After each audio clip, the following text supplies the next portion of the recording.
ఢిల్లీలో gates foundation వ్యవస్థాపకులు bill గేట్స్తో ముఖ్యమంత్రి చంద్రబాబు సమావేశం కానున్నారు. విద్య, ఆరోగ్యం, వ్యవసాయం వంటి రంగాల్లో గేట్స్ ఫౌండేషన్ రాష్ట్ర ప్రభుత్వానికి సహకారం అందించే అంశాలపై రాష్ట్ర ప్రభుత్వం, గేట్స్ ఫౌండేషన్ ఒప్పందాలు చేసుకోనున్నాయి. ముఖ్యమంత్రి చంద్రబాబు బుధవారం మధ్యాహ్నం గేట్స్ ఫౌండేషన్ వ్యవస్థాపకులు బిల్ గేట్స్తో ఢిల్లీలో సమావేశం కానున్నారు. విద్య, ఆరోగ్యం, వ్యవసాయం వంటి రంగాల్లో గేట్స్ ఫౌండేషన్ రాష్ట్ర ప్రభుత్వానికి సహకారం అందించనుంది. ఈ అంశాలపై రాష్ట్ర ప్రభుత్వం, గేట్స్ ఫౌండేషన్ ఒప్పందాలు చేసుకోనున్నాయి. ఇన్ఫర్మేషన్ టెక్నాలజీ రంగంలో విశ్వవ్యాప్తంగా కొత్త శకానికి నాంది పలికిన బిల్ గేట్స్ ఇప్పుడు కృత్రిమ మేధతో కీలక రంగాల్లో ప్రభుత్వాలకు సహకారాన్ని అందించేందుకు ముందుకు వచ్చారు. గేట్స్ ఫౌండేషన్ ద్వారా ఆరోగ్యం, విద్య, డిజిటల్ పాలన, వ్యవసాయం, ఏఐ టెక్నాలజీతో ప్రభుత్వ ఉద్యోగుల భాగస్వామ్యం వంటి రంగాల్లో ప్రభుత్వాలకు తాము అందించే సహకారం అందించనున్నారు. 5 కీలక రంగాల్లో బిల్ గేట్స్ ఫౌండేషన్ సహకారాన్ని తీసుకునేందుకు ఢిల్లీలో నేడు బిల్ గేట్స్, చంద్రబాబు సమక్షంలో రాష్ట్ర ప్రభుత్వం అవగాహన ఒప్పందాలను చేసుకోనుంది. ఈ ఒప్పందాల ద్వారా ఆరోగ్యం, విద్యారంగం, పరిపాలన, వ్యవసాయం, ప్రభుత్వ ఉద్యోగులకు ఏఐ టెక్నాలజీపై అవగాహన కార్యక్రమాల్లో బిల్ గేట్స్ ఫౌండేషన్ సహకారం అందించనుంది. వీరితో పాటు మరిన్ని అంశాల్లోనూ, కీలక రంగాల్లోనూ సాంకేతిక సహకారాన్ని అందిస్తామని ఫౌండేషన్ వెల్లడించింది. వైసీపీ అనాలోచిత నిర్ణయాలతో పాఠశాలల్లో విద్యా ప్రమాణాలు పడిపోయాయని, పాఠశాల విద్య, ఇంటర్లో 12 లక్షల మంది విద్యార్థులు తగ్గారని మంత్రి నారా లోకేష్ పేర్కొన్నారు. విద్యలో ప్రమాణాల పెంపునకు సంస్కరణలు తీసుకువస్తున్నామని వెల్లడించారు.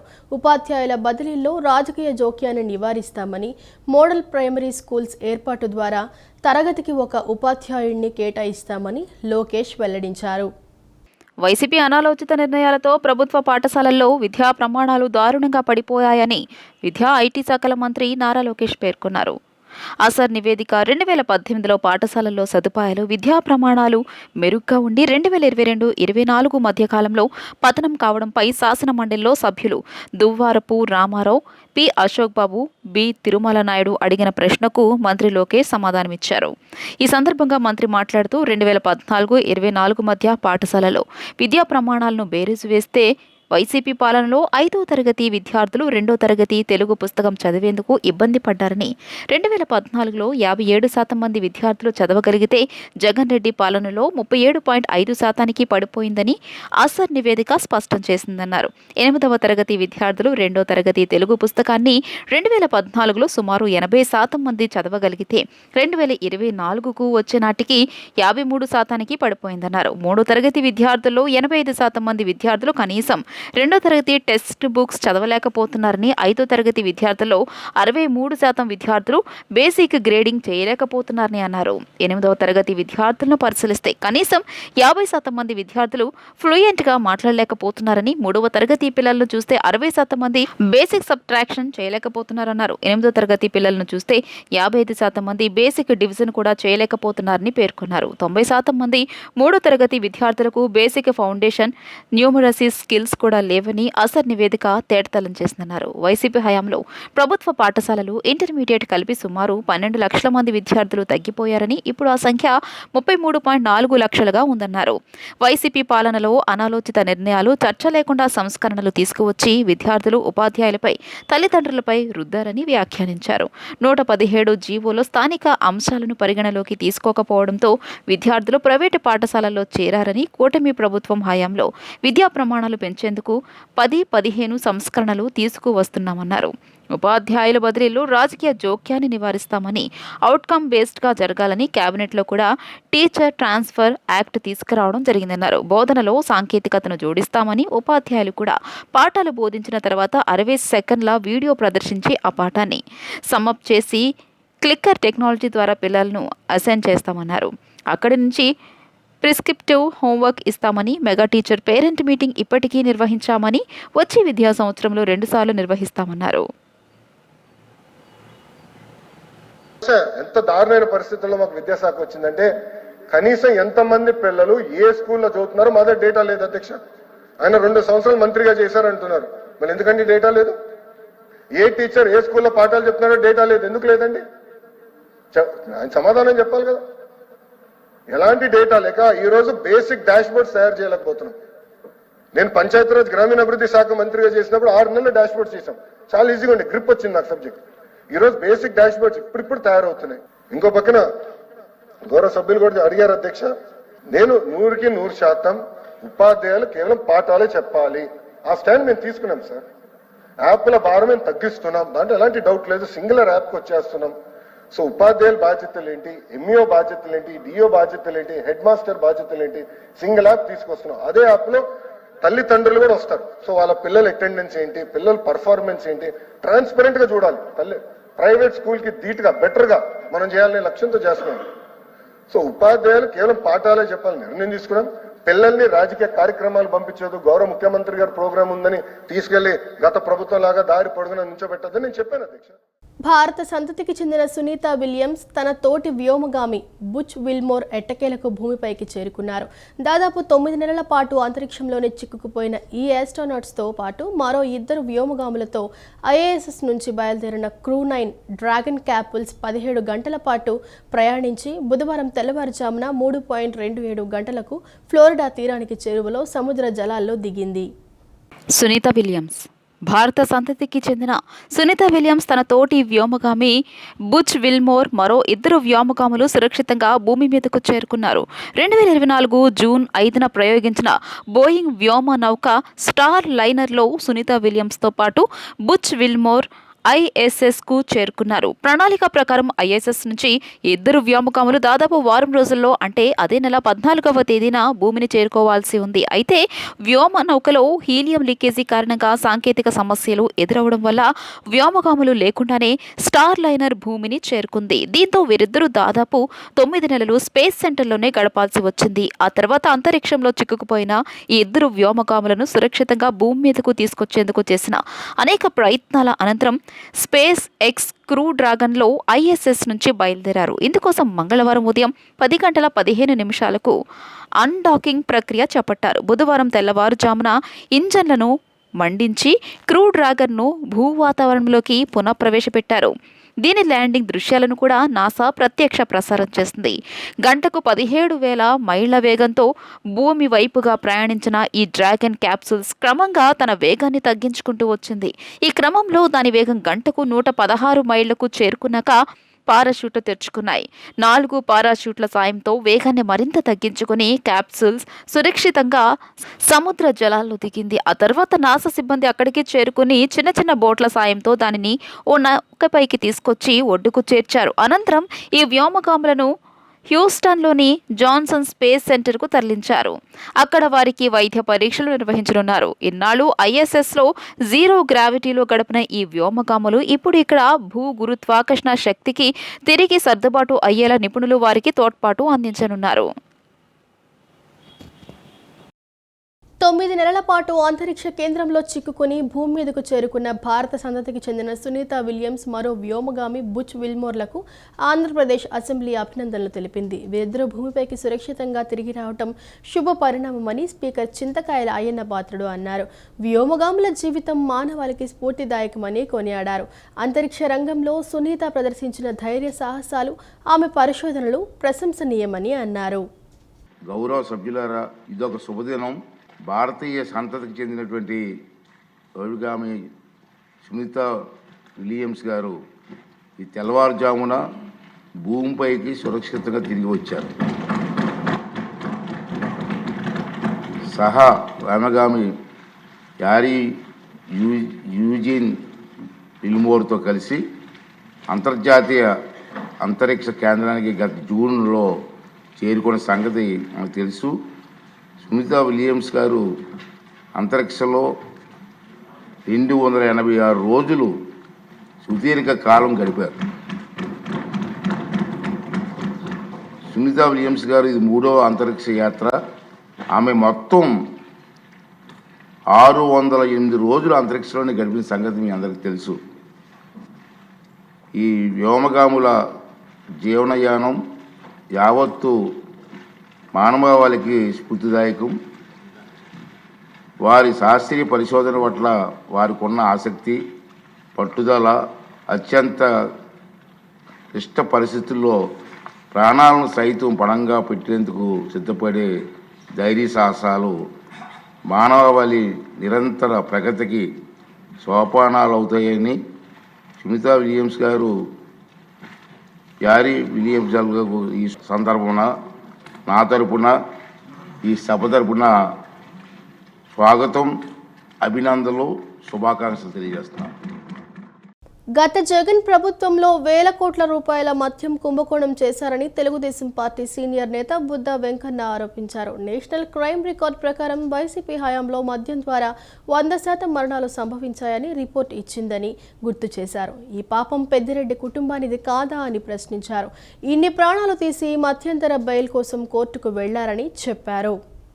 మాజీ మంత్రి పెద్దిరెడ్డి రామచంద్రారెడ్డిపై తెలుగుదేశం పార్టీ సీనియర్ నేత బుద్ధా వెంకన్న తీవ్ర ఆగ్రహం వ్యక్తం చేశారు.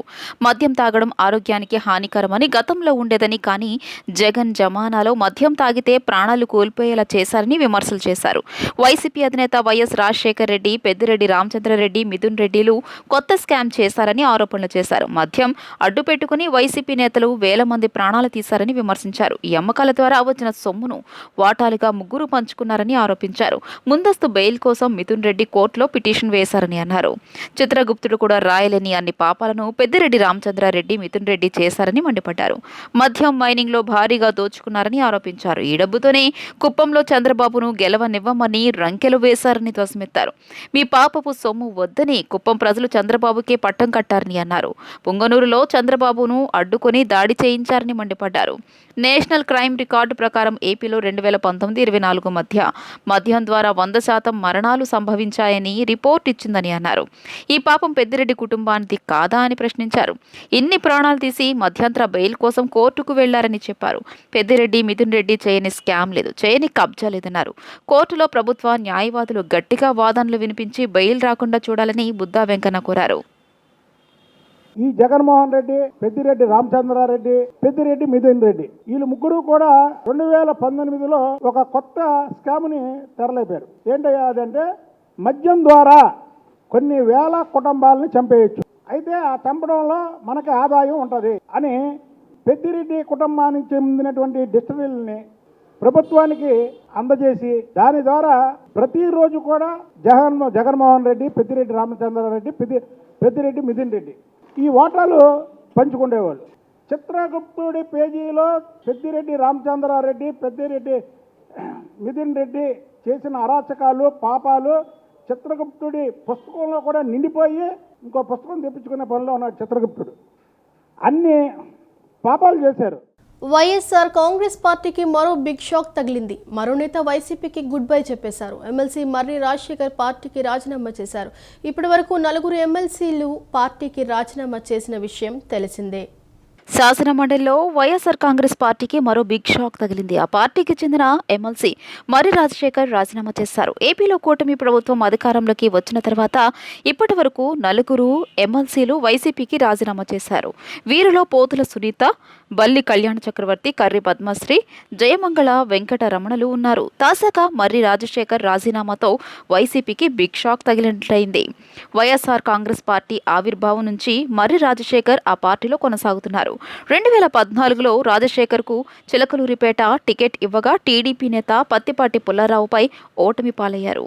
2019 ఎన్నికల్లో ఆయన స్థానంలో చిలకలూరిపేట నియోజకవర్గం నుంచి విడుదల రజని వైసీపీ అభ్యర్థిగా పోటీ చేసి విజయం సాధించారు. అయితే ఆ సమయంలో టికెట్ ఇవ్వని కారణంగా అసంతృప్తిగా ఉన్న రాజశేఖర్కు ఎమ్మెల్సీ పదవి ఇస్తానని జగన్ హామీ ఇచ్చారు. చెప్పినట్టుగానే ఎమ్మెల్సీకి అవకాశం ఇచ్చారు. ఉమ్మడి గుంటూరు జిల్లా వైసీపీలో మర్రి రాజశేఖర్ కీలక నేతగా ఉన్నారు. అయితే రాజశేఖర్ పార్టీని వీడి వెళ్తారని కొంతకాలంగా ప్రచారం జరుగుతోంది. ప్రచారం జరుగుతున్నట్లుగానే ఆయన తాజాగా వైఎస్ఆర్ కాంగ్రెస్ పార్టీకి రాజీనామా చేశారు. అయితే ఆయన టీడీపీలో చేరుతారని ఊహాగానాలు వినిపిస్తున్నాయి. స్టీల్ ప్లాంట్ భూసేకరణకు సంబంధించి పునరావాస ప్యాకేజీ కింద ఇంకా న్యాయం చేయాల్సిన వారు ఉన్నారని, వారికి త్వరలోనే పరిష్కారం అందిస్తామని మంత్రి అనగాని సత్యప్రసాద్ హామీ ఇచ్చారు. 7,897 నిర్వాసిత కుటుంబాలకు ఉద్యోగ అవకాశాలు కల్పించాల్సిన బాధ్యత ప్రభుత్వంపై ఉందని మంత్రి గుర్తు చేశారు. దీనిపై తగిన చర్యలు తీసుకుని వీరికి ఉపాధి అవకాశాలు అందించేందుకు ప్రభుత్వం కట్టుబడి ఉందని పేర్కొన్నారు. విశాఖ స్టీల్ ప్లాంట్కు భూసేకరణపై R&R ప్యాకేజీ అమలు తీరును టీడీపీ ఎమ్మెల్యే పల్లా శ్రీనివాసరావు శాసనసభలో ప్రశ్నించగా రాష్ట్ర రెవెన్యూ, రిజిస్ట్రేషన్ అండ్ స్టాంప్స్ శాఖ మంత్రి అనగాని సత్యప్రసాద్ సమాధానమిచ్చారు. ఈ సందర్భంగా మంత్రి మాట్లాడుతూ స్టీల్ ప్లాంట్ భూసేకరణకు సంబంధించి పునరావాస ప్యాకేజీ కింద ఇంకా న్యాయం చేయాల్సిన వారు ఉన్నారని, వారికి త్వరలోనే పరిష్కారం అందిస్తామని హామీ ఇచ్చారు. ప్రస్తుతం 20 మంది రైతులకు నష్టపరిహారం మంజూరు చేయాల్సి ఉందని, సంబంధిత కేసులు కోర్టులో ఉన్న కారణంగా జాప్యం జాప్యం జరిగిందని మంత్రి తెలియజేశారు. వీటిని త్వరగా పరిష్కరించి ఆ రైతులకు న్యాయం చేస్తామని చెప్పారు. అలాగే ఇప్పటికీ 624 నిర్వాసిత కుటుంబాలకు ఇళ్ల స్థలాలు మంజూరు చేయాల్సి ఉందని, వాటిని త్వరలోనే పంపిణీ చేస్తామని చెప్పారు. ఇక 7,897 నిర్వాసిత కుటుంబాలకు ఉద్యోగ అవకాశాలు కల్పించాల్సిన బాధ్యత ప్రభుత్వంపై ఉందని మంత్రి గుర్తు చేశారు. దీనిపై తగిన చర్యలు తీసుకుని వీరికి ఉపాధి అవకాశాలు అందించేందుకు ప్రభుత్వం కట్టుబడి ఉందని పేర్కొన్నారు. విశాఖ ఉక్కు ఆంధ్రుల హక్కు అని చెప్పేసి పెద్ద ఎత్తున అప్పుడు ప్రధాని ఇందిరాగాంధీకి వ్యతిరేకంగా ఇక్కడ ఉద్యమాలు, తెలంగాణ కాదు ఆ ప్రాంతం కాదు ఇప్ప తెలుగు వారందరూ కూడా అక్కడ ఉద్యమాలు చేసి ఎంతోమంది ప్రేమత్యాగాలు కూడా చేశారు అధ్యక్ష. తప్పకుండా వారి యొక్క ఆవేదన గుర్తించి వారి సమస్య పూర్తిగా పరిష్కరించడానికి ప్రయత్నం చేస్తాం అధ్యక్ష. ఎందుకంటే అధ్యక్ష నేను చెప్పినట్టుగా 12,591 ఎకరాలు ప్రైవేట్ భూమిని, అలాగే 9,677 ఎకరాలు రాష్ట్ర ప్రభుత్వ భూమి అధ్యక్ష. మొత్తం 22,266 ఎకరాలు ఇచ్చాము అధ్యక్ష. అయితే అధ్యక్ష R&R ప్యాకేజ్ వివరాలు అధ్యక్ష, భూములు, ఇల్లు మొదలైన వాటిని అదనపు పరిహారంతో సహా లోకాల అదాలత్ ద్వారా ప్యాకేజీ ఒప్పందం కింద పరిహారం చెల్లించడం జరిగింది అధ్యక్ష. అప్పుడు విశాఖపట్నం స్టీల్ ప్రాజెక్టులో ఉపాధి మార్గాలను అందించడానికి కార్డు, వాళ్ళు చెప్పినట్టుగా రీహాబిలిటేషన్ కార్డు అధ్యక్ష జారీ చేయడం అయింది అధ్యక్ష. పునరావాస కాలనీలో రోడ్లు, లైటింగు, నీటి సరఫరా వంటి పౌర సౌకర్యాలతో అధ్యక్ష పూర్తిగా 107 చదరపు గజాల్లో ఇంటి స్థలాలు కూడా మంజూరు చేయడం జరిగింది అధ్యక్ష. పునరావాస కాలనీలకు అధ్యక్ష వ్యక్తిగత వస్తువులు ఉచితంగా తీసుకెళ్ళడానికి కూడా అప్పుడు కొంచెం సౌకర్యం కల్పించడం జరిగింది అధ్యక్ష. అలాగే అధ్యక్ష ప్రతి కుటుంబానికి కూడా 800 రూపాయలు జీవనోపాధి, అంటే ఆ సమయంలో కూడా జీవనోపాధి కూడా ఆ రోజు ప్రతి నెల 800 రూపాయలు చొప్పున ఇవ్వడం జరిగింది అధ్యక్ష. ఇంటి నిర్మాణం కోసం 12,100 రూపాయలు, అలాగే దాంట్లో సబ్సిడీ కూడా 2,300 రూపాయలు ఇవ్వడం జరిగింది అధ్యక్ష. ఇవన్నీ కూడా వాళ్ళకి ఇబ్బంది కలగకూడదని చెప్పే దిశలో ఆ రోజుల్లో ఇవ్వడం జరిగింది అధ్యక్ష. అయితే అధ్యక్ష పైన పేర్కొన్న భూసేకరణ అర్హత కలిగిన వ్యక్తులకు R&R ప్యాకేజ్ కింద ఇలా కూడా ఇచ్చారు అధ్యక్ష. ఉత్తర అమెరికా తెలుగు సంఘం తానా ప్రతి 2 ఏళ్లకు ఒకసారి నిర్వహించే మహాసభలు ఈసారి జూలై 3 నుంచి 5వ తేదీ వరకు డిట్రాయిట్ సబర్ట్ నోవైలో ఉన్న సబర్బన్ కలెక్షన్ షో ప్లేస్లో జరగనున్నది. తానా 24వ ద్వైవార్షిక మహాసభలను పురస్కరించుకొని ఆంధ్రప్రదేశ్ ముఖ్యమంత్రి చంద్రబాబు నాయుడును తానా కాన్ఫరెన్స్ నాయకులు కలిసి మహాసభలకు రావాల్సిందిగా ఆహ్వానించారు. ఈ సందర్భంగా తానా చేస్తున్న సేవా కార్యక్రమాలను ముఖ్యమంత్రికి తెలియజేశారు. ఈ కార్యక్రమంలో ఎన్ఆర్ఐ మంత్రి Kondapalli Srinivas, TANA conference chairman Nadella Gangadhar, మాజీ అధ్యక్షులు ఎన్ఆర్ఐ టీడీపీ నాయకులు Jayaram Komati, conference director Sunil Pantra, Chandu Gorrepati, Srinivas Nadella, Girivallabhaneni, NRI Gudivada MLA వెనిగళ్లతో పాటు ఇతరులు పాల్గొన్నారు. హీరో నాని నిర్మాతగా రామ్ జగదీష్ దర్శకుడిగా రూపొందించిన కోర్టు సినిమా విజయవంతమైన సందర్భంగా చిత్ర బృందం విజయోత్సవ యాత్రను నిర్వహించారు. ఈ యాత్రలో భాగంగా hero Harsh Roshan, heroine Sridevi, senior నటుడు శివాజీ, దర్శకుడు రామ్ జగదీష్ విజయవాడ వచ్చారు. ఇంద్రకీలాద్రిపై శ్రీ కనకదుర్గమ్మ దర్శనానికి వెళ్లారు. ఆలయ అధికారులు ఆలయ మర్యాదలతో వారికి స్వాగతం పలికారు. అనంతరం అమ్మవారి దర్శనం చేయించారు. అనంతరం వేద మండపంలో వేద పండితులు వేద ఆశీర్వచనం అందజేశారు. ఆలయ అధికారులు అమ్మవారి చిత్రపటం, లడ్డూ ప్రసాదాన్ని అందజేశారు. ఈ సందర్భంగా hero Harsh Roshan, heroine Sridevi, senior నటుడు శివాజీ, దర్శకుడు రామ్ జగదీష్ మీడియాతో మాట్లాడారు. ఈ తరానికి కావలసిన సినిమా కోర్ట్ అని, ఈ సినిమాను ప్రజల్లోకి తీసుకువెళ్లేందుకు చిత్ర బృందం యాత్రను చేపట్టిందని తెలిపారు. సినిమాను ఆదరించి విజయవంతం చేసినందుకు కృతజ్ఞతలు తెలిపారు. సినిమాను ప్రతి ఒక్కరూ తప్పకుండా చూడాలని కోరారు. కోర్టు సినిమా విజయవంతంగా నడుస్తున్న సందర్భంగా విజయవాడలో అమ్మవారిని దర్శించుకుని థియేటర్స్ కి వెళ్లాలని ఒక టూర్ లాగా ప్లాన్ చేసుకుని ఒక 3 రోజులుగా ఆంధ్రప్రదేశ్ లో మొత్తం యూనిట్ తో థియేటర్స్, అలాగే కాలేజెస్, ఎందుకంటే అండి ఒక ఈ తరానికి కావాల్సినటువంటి ఒక సినిమా, ఈ సినిమాని జనంలోకి తీసుకెళ్లాలనే ఉద్దేశంతో మరి ప్రొడ్యూసర్ నాని గారు ఆంధ్రప్రదేశ్ లో ఉన్న ప్రజల్ని కలవండి అని చెప్పి అందరిని పంపించారు. సో అలాగే దర్శి, మనోడు రోషన్, జాబిలి, అలాంగ్ విత్ మంగపతి, సో అందరం కలిసి సరదాగా ప్రేక్షకులందరినీ కలిసి అందరికీ థ్యాంక్స్ చెప్దామని వచ్చాం. చాలా ప్రేమ చూపిస్తున్నారు మీ అందరికి కూడా నమస్కారాలు. Thank you. అందరికీ చాలా చాలా థ్యాంక్స్ అండి. ఎందుకంటే ఇంత మంచి పాజిటివ్ రెస్పాన్స్ ఇస్తున్నందుకు. మా టీం అందరం కలిసి మేము ఆంధ్రప్రదేశ్ టూర్కి వచ్చాం. ఈ రోజు విజయవాడ కనకదుర్గమ్మ తల్లి దర్శనం ఇందాకే అయింది. చాలా హ్యాపీ అండి. ఎవరైనా కోర్ట్ స్టేట్ వర్సెస్ అని ఒకటి సినిమా చూడకపోతే తప్పకుండా వెళ్ళి చూడండి. చాలా పాజిటివ్ గా నడుస్తుంది సినిమా. ఆంధ్ర టూర్ అన్ని తిరిగి విజయవాడకి వచ్చాం అండ్ మంచి దర్శనం ఇప్పించారు. I'm very thankful. Thank you so much. Vijayawada Indira Gandhi స్టేడియంలో నిర్వహించిన ఎమ్మెల్యే ఎమ్మెల్సీల క్రీడా పోటీలు తొలి రోజు సందడిగా సాగాయి. శాసనసభ శాసన మండలిలో నువ్వా నేనా అని వాదోపవాదాలు చేసుకునే ప్రజాప్రతినిధులు క్రీడా మైదానంలో తలపడ్డారు. తెల్లారి లేస్తే అధికారిక కార్యక్రమాలు, సమావేశాలు, పర్యటనలు, పార్టీ నేతలు, కార్యకర్తలతో తీరిక లేకుండా గడిపే మంత్రులు, ఎమ్మెల్యేలు, ఎమ్మెల్సీలు చిన్నపిల్లల్లా మారి హుషారుగా ఆటల పోటీల్లో పాల్గొన్నారు. విజయవాడ ఇందిరాగాంధీ మున్సిపల్ స్టేడియంలో నిర్వహించిన ఎమ్మెల్యే ఎమ్మెల్సీల క్రీడా పోటీలు మంగళవారం ఉత్సాహభరితంగా సాగాయి. వివిధ విభాగాల్లో నిర్వహించిన పోటీల్లో మంత్రులు, ఎమ్మెల్యేలు, ఎమ్మెల్సీలు ఉత్సాహంగా పాల్గొన్నారు. క్రికెట్ పోటీలు మొత్తం 6 జట్లుగా విభజించి నిర్వహించారు. అచ్చెన్నాయుడు, నాదెండ్ల మనోహర్, కొల్లు రవీంద్ర, పల్లా శ్రీనివాసరావు, విష్ణుకుమార్ రాజు, మండిపల్లి రాంప్రసాద్ రెడ్డి కెప్టెన్లుగా వ్యవహరించారు. ఒక్కో మ్యాచ్ 7 ఓవర్ల పాటు సాగింది. మొదటి మ్యాచ్లో అచ్చెన్నాయుడు జట్టుపై నాదెండ్ల జట్టు విజయం సాధించింది. రెండో మ్యాచ్లో కొల్లు రవీంద్ర జట్టుపై పల్లా శ్రీనివాసరావు జట్టు గెలిచింది. మూడో మ్యాచ్లో విష్ణుకుమార్ రాజు జట్టుపై రాంప్రసాద్ రెడ్డి జట్టు నెగ్గింది. మంత్రి అచ్చెన్నాయుడు బ్యాటింగ్ వచ్చినప్పుడు ఈలలు అరుపులతో స్టేడియం దద్దరిల్లింది. కానీ ఆయన ఒక్క పరుగు కూడా చేయకుండానే రనౌట్ అయ్యారు. అచ్చెన్నను ఆయన అల్లుడు ఆదిరెడ్డి వాసు రనౌట్ చేశారు. జనసేన ఎమ్మెల్యే బొమ్మడి నాయకర్ 5 4లు 1 6తో 26 పరుగులు చేసి అత్యధిక స్కోర్ చేసిన బ్యాటర్గా నిలిచారు. క్రికెట్ పోటీలు జరుగుతుండగా కొందరు నేతలు, కామెంటేటర్ల అవతారమెత్తి సందడి చేశారు. ముఖ్యంగా శ్రీకాళహస్తి ఎమ్మెల్యే బొద్దుల సుధీర్ రెడ్డి వ్యాఖ్యానం నవ్వులు పూయించింది. మహిళా విభాగంలో జరిగిన టగ్ ఆఫ్ వార్ పోటీలో మంత్రి అనిత బృందంపై సంధ్యారాణి జట్టు గెలుపొందింది. పురుషుల విభాగంలో అచ్చెన్నాయుడు బృందంపై గోరంట్ల బుచ్చయ్య బృందం గెలిచింది. తర్వాత మహిళలు, పురుషులకు మధ్య పోటీ నిర్వహించారు. ఆ పోటీలు రఘురామకృష్ణరాజు బృందంపై మంత్రి సంధ్యారాణి బృందం విజయం సాధించింది. గెలిచిన జట్టులో మంత్రి సవిత, పరిటాల సునీత, బండారు శ్రావణి తదితరులు ఉన్నారు. త్రోబాల్ పోటీలో మహిళల విభాగంలో ఆళ్లగడ్డ ఎమ్మెల్యే భూమా అఖిలప్రియ ప్రతిభ చూపారు. మంత్రి సవిత జట్టు తరపున ఆడిన ఆమె ఒక్కరే 7 పాయింట్లు సాధించారు. దీంతో సవిత జట్టు హోంమంత్రి అనిత బృందంపై 4 పాయింట్ల తేడాతో విజయం సాధించింది. పోటీలో అనిత, బండారు శ్రావణి శ్రీ, అదితి గజపతిరాజు సైతం ఉత్తమ ప్రదర్శన కనపరిచారు. వాలీబాల్ పోటీల్లోనూ ప్రజాప్రతినిధులు ఉత్సాహంగా పాల్గొన్నారు. సభాపతి అయ్యన్న పాత్రుడు జట్టు మంత్రి మండిపల్లి బృందంపై 4 పాయింట్ల తేడాతో విజయం సాధించింది. మరోవైపు మహిళా నేతలు సైతం వాలీబాల్ ఆడి సందడి చేశారు. స్పీకర్ అయ్యన్న పాత్రుడు నేతృత్వంలో ఓ టీం, మంత్రి అచ్చెన్నాయుడు సారథ్యంలోని మరో జట్టు కబడ్డీ బరిలోకి దిగాయి. అచ్చెన్న బృందం వరుస పాయింట్లతో ముందంజ వేసి విజయం సాధించింది. బ్యాడ్మింటన్ పురుషుల సింగిల్స్లో రఘురామకృష్ణరాజుపై మంత్రి టీజీ భరత్, ఏలూరి సాంబశివరావుపై మంత్రి కొల్లు, ఎమ్మెల్సీ రామ్గోపాల్పై మంత్రి రాంప్రసాద్ రెడ్డి విజయం సాధించారు. మహిళల సింగిల్స్లో శ్రావణి శ్రీపై సింధూరారెడ్డి, మహిళల డబుల్స్లో విజయశ్రీ, శ్రావణి శ్రీ జోడీపై అఖిలప్రియ, సింధూరారెడ్డి జోడీ, మిక్స్డ్ డబుల్స్లో వెనిగళ్ల రాము, శ్రావణి శ్రీ టీంపై అఖిలప్రియ టీం విజయం సాధించింది. ఎమ్మెల్సీల గెలుపు కూటమి సమర్థ పాలనకు సంకేతమని శాసనమండలి సభ్యుడిగా విజయం సాధించిన ఆలపాటి రాజేంద్ర ప్రసాద్ అన్నారు. చంద్రబాబు, పవన్ కళ్యాణ్, భాజపా నాయకులు సమిష్టిగా పనిచేసి కేంద్ర ప్రభుత్వ సహాయ సహకారాలతో రాష్ట్రానికి పూర్వ వైభవం తీసుకువస్తారనే ఆశాభావాన్ని వ్యక్తం చేశారు.